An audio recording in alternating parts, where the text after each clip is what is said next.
Hi guys, and welcome back to the Lazy Girls Kitchen. Say hello. Today we are so excited because we are going to be sharing with you how to make pierogi, and this is just a classic cheese and potato pierogi. These are like a staple at our at our Christmas dinner table. We don't have, we're gentle. Oh yay, thank you.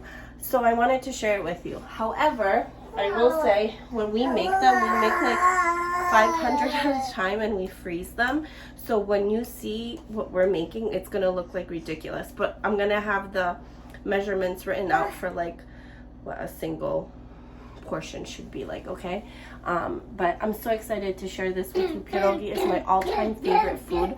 I've never met a pierogi that I did not like, and it will forever be like it's my heart and my soul, and like really just I love it so much. So I'm so excited to share it with you. I really hope you guys enjoy, and again, we are making a huge batch, but I'm gonna rate the like the smaller scale recipe for you guys.